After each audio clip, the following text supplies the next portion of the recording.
A flawless base doesn't mean you have to be super cakey full coverage, if that makes sense. I found a way to really make it look so beautiful. Hey guys, and welcome back to my channel. In today's video, I thought it would be really fun to kind of just focus in on one subject, and that is going to be complexion.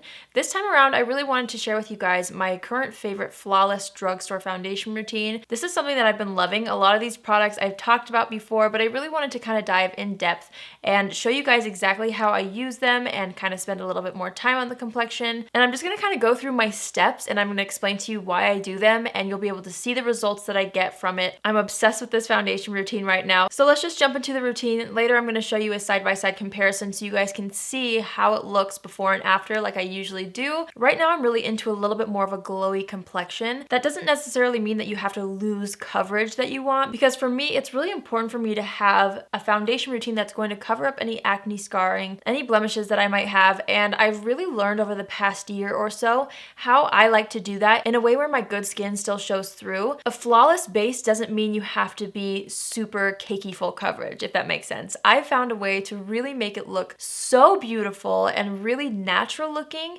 even though there are a few steps and there's definitely products that I love to use to cover up blemishes and things like that so that we end up with a really nice even result. I'm going to be starting off with this product right here. This is the Milani Soft Focus Glow Complexion Enhancer. I have mine in the shade 01 Nude Glow. This is something that's going to really hydrate the skin, and it's also going to provide a gorgeous base underneath the makeup. I just have been really into glowy primers recently, and this is an amazing one from the drugstore. I've been so obsessed. So I'm just going to start with one pump on my hand, and I just warmed it up in my fingers, and now I'm just going to distribute it all over the skin just using my hands. This feels so smoothing on the skin. It's crazy, and I love the natural luminosity that it gives. It's not glittery whatsoever, which is really, really nice. It just gives your skin that nice lit from within kind of glow. So moving on to foundation, my current favorite foundation at the drugstore is this one right here. It's from Physicians Formula. It's the Healthy Foundation. I personally have not yet found anything that works better for my skin. I'm obsessed with how this wears throughout the day. It looks so beautiful. I feel like this is titled really well. The Healthy Foundation is perfect because it still gives you coverage while letting your skin look so extremely healthy and glowy. It's kind of a dewy foundation, but it never leaves me looking oily or greasy at the end of the day, which is what I hate. I always like to kind of add luminosity to the skin, but I do not want to look oily. So this has been an amazing formula for that. The packaging is really nice. It has a glass bottle with a doe foot applicator. If you guys have watched my videos, you'll know that the one thing that I'm like not super excited about this foundation is the scent. It just has a very strong scent, and it kind of lasts on the face for a little while. Not all day, but I definitely do smell it here and there if I move my face around throughout the day. So that's just something to keep in mind, but the finish is so beautiful that I literally just deal with it and I just wear it anyways because it is that good. So I just like to kind of draw a few stripes all over the face. I like to kind of start off with a lighter layer. You can always add more. It's not as easy to remove foundation. I'm gonna go in with the Real Techniques buffing brush. This is like my current favorite foundation brush, and it just happens to be at the drugstore, which is amazing. I'm just gonna go ahead and use this to start to buff this all over the complexion. I like to make sure to get it back behind the jawline, down the neck right here, and just basically anywhere that I need some coverage, which right now is pretty much all over my face because I do get a little bit of redness. So I'm just gonna continue to buff this out everywhere.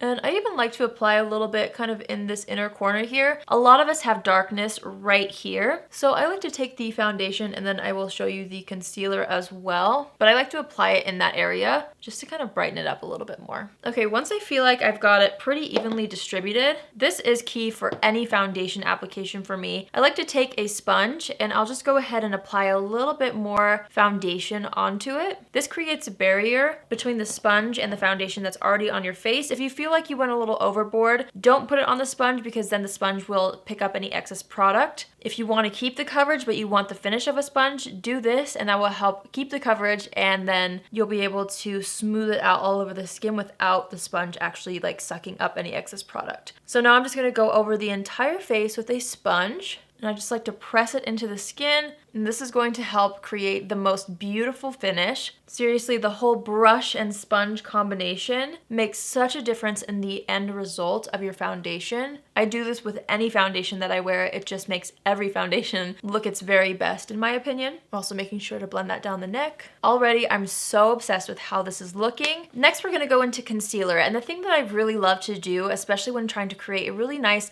flawless yet natural looking base, I personally have really been loving using more full coverage concealers in a lighter amount, if that makes sense. So my personal favorite concealer at the drugstore is this one right here. It's the Maybelline Instant Age Rewind concealer. These are so amazing. I always have two shades. One is a little bit lighter for highlighting the under eye area as well as the center of the face. And then the other one is slightly darker to match my actual foundation color. And that's what I like to use to cover up blemishes. If you use something that's lighter that you use to highlight underneath the eye area on blemishes, it will highlight the blemishes. If you don't want a brightened or highlighted look, you can always go in with a concealer that is the same shade as your foundation underneath the eyes. I like to do that sometimes depending on the look that I'm going for, but most of the time I use something a little bit more brightening underneath the eye area.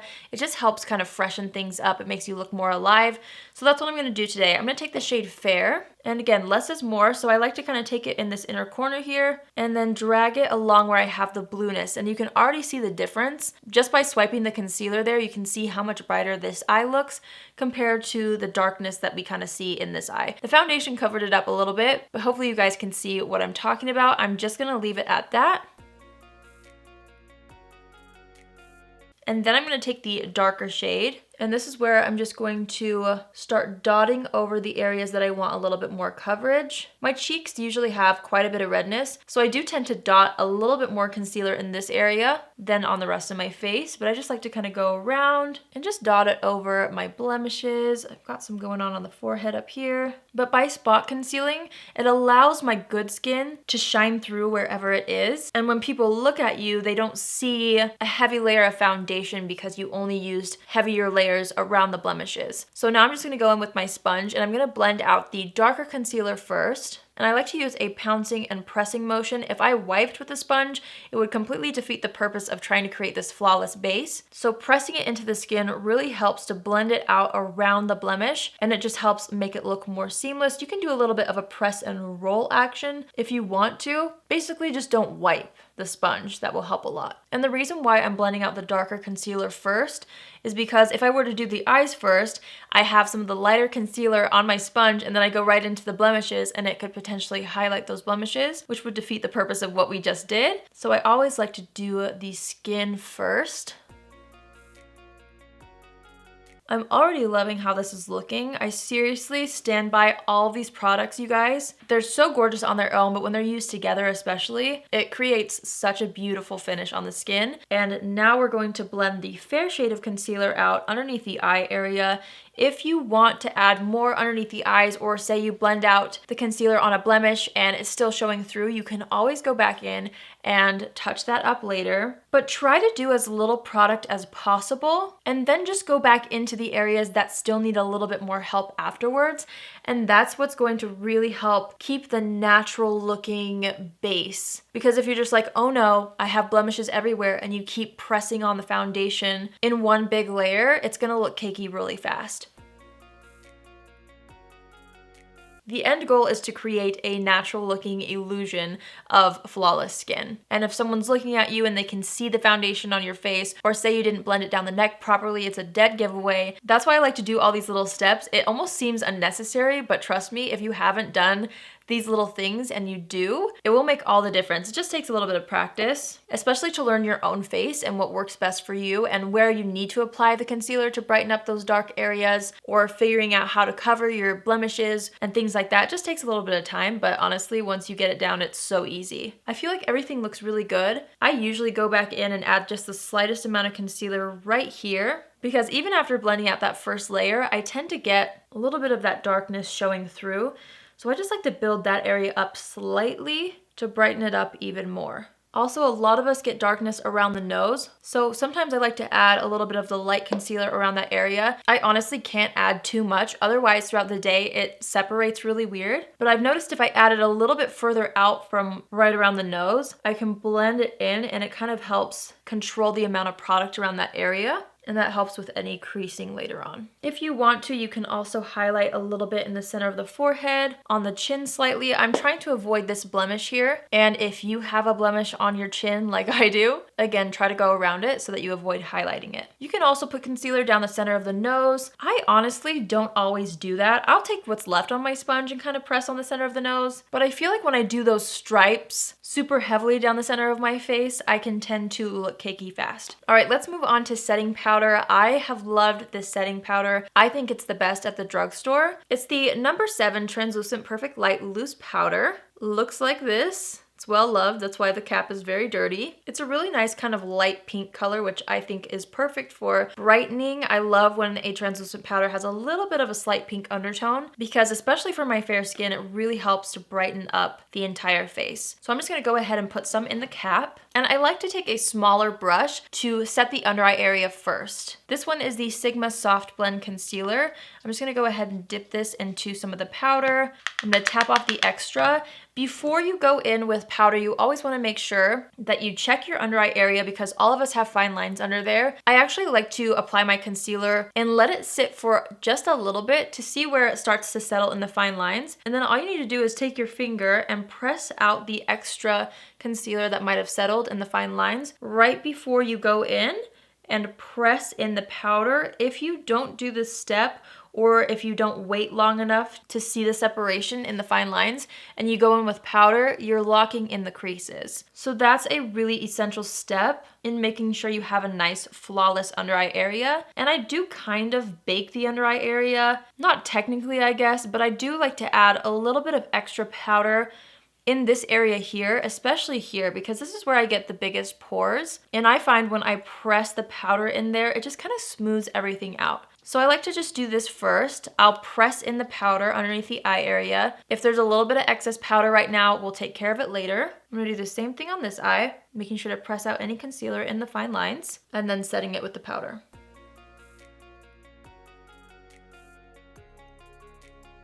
Also, you can see it creasing on the eyelid. Same exact thing, just take your finger and just wipe away the excess product right before going in and locking in the concealer or foundation that's on the eyelid. Creasing happens to the best of us, and this is honestly the key to minimizing creasing, is making sure that you do press out that extra product before setting it and making sure to set your concealer. That will make sure that it stays in place and will help prevent future creasing.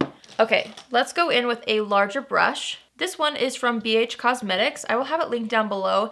This is another one of those brushes. Same goes for the buffing brush from Real Techniques. This is one of those brushes that comes in a set, but I really love it. It's great for powder and it's a very affordable brush as well. This is where I like to go in with a bigger brush to just cover larger parts of my face. I kind of go in with the same pressing motion first because again, if you start wiping right now while you have the liquid and cream products underneath, especially if you're like me and you've got redness and things that you really tried hard to cover up, wiping it will just wipe away all your hard work. So the first layer of powder, I always press. After you have that first layer, I do like to do a little bit of buffing, and I'll show you with another powder in a minute how I like to do that, but definitely pressing it into the skin helps lock it in, it makes it way more flawless, and it helps not ruin all the hard work we just did.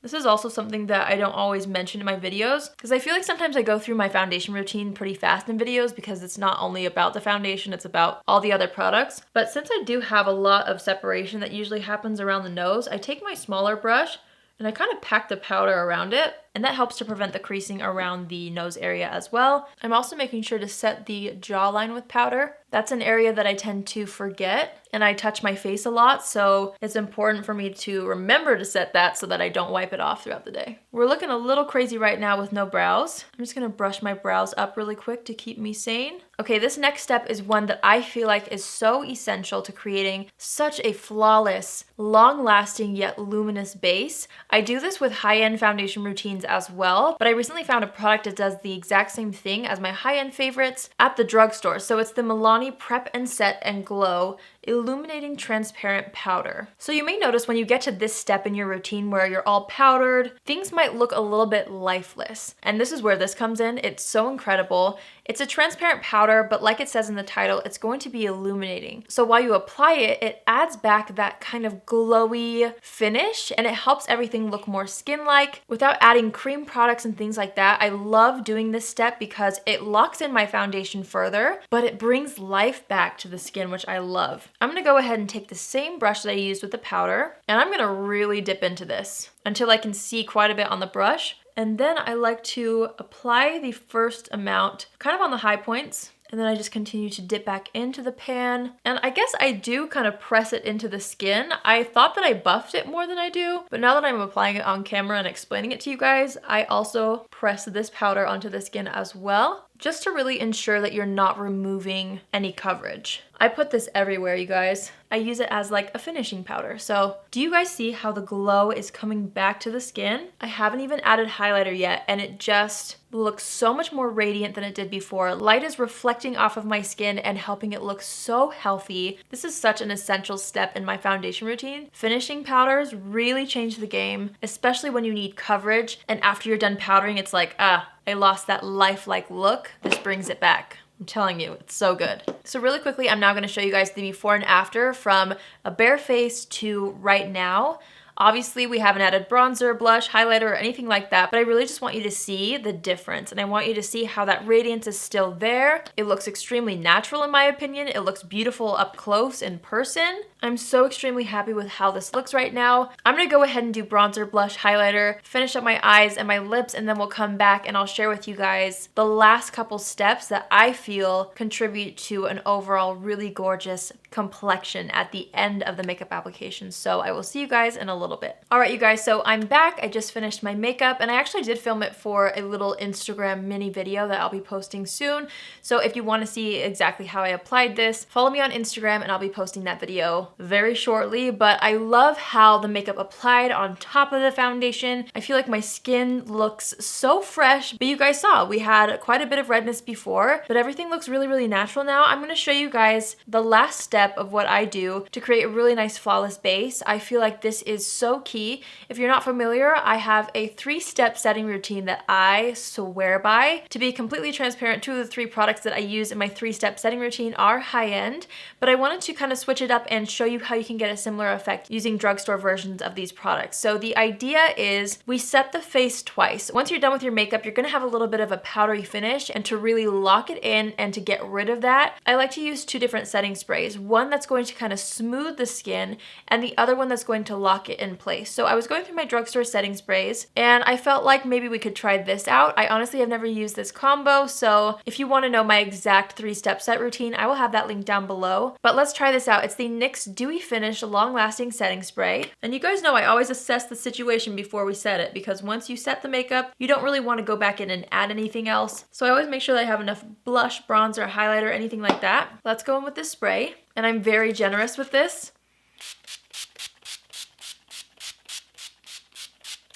And then I go in with my fan, and I like to let that kind of dry down, and as it dries, I lightly press over everything with my sponge. So lightly, just to get rid of any water droplets that landed on the face, and to press down any powders, any baby hairs. And then once I feel like that is dry, I mean, look at the glow already. This is where we go in with a longer lasting setting spray. So I've been using the Flower Beauty Seal the Deal Long Lasting Matte Setting Spray. So this one's gonna help keep your makeup on longer. I'm just gonna go ahead and do the same thing with this spray.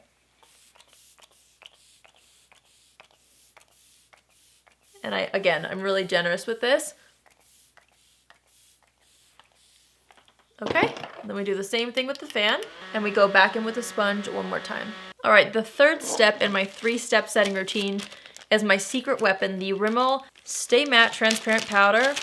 It's in a Ziploc because the cap broke. And this powder is so incredible for maintaining shine throughout the day. If you notice that you're getting oily in the T-zone throughout the day and you put this in the T-zone, it's really, really gonna help pick up any excess oils. I get oily in the T-zone. If you do too, this is gonna save you. So I like to go in with this powder and I take just a little bit of it and I start to press it in the areas that I know I don't want shine throughout the day. So for me, that's the chin, around the smile lines, the center of the forehead, and the tip of the nose. Everywhere else, it can get oily, it can get dewy. I don't care. As soon as the T-zone starts to get too dewy, I start to look greasy and I don't like that. So this is a really key step in just helping everything look nice and balanced throughout the day. All right, you guys, that's it for today's video. I hope you enjoyed watching how I like to do my Flawless Drugstore Foundation routine, you guys. I promise you, this looks so good in real life. I recommend all these products to you guys, and I feel like all together they just make the complexion look so good. You don't have to spend $500 to get a really beautiful high-end result. These are my current favorite complexion products at the drugstore right now. I'm obsessed with everything that I talked about. I hope you guys found this helpful. Let me know in the comments below if you like these more in-depth videos, and if so, which one would you like to see next? I would love to know in the comments down below. If you're new here, hi, my name is Allie, and I would love to have you join the family. You can do so by hitting the subscribe button. And if you're already a subscriber and you want to be notified on Tuesdays, Thursdays, and Saturdays when I upload my videos, click on the bell after you subscribe and you'll get a notification every single time I post. Before we go, I'll do another side-by-side comparison so you guys can see the foundation freshly applied versus the end result, just to kind of wrap up this video and show you guys how it progressed and how we ended up here. Thanks again for always coming back to my channel and for watching my videos. I love you guys so much, and I will see you in my next video. Love you. Bye!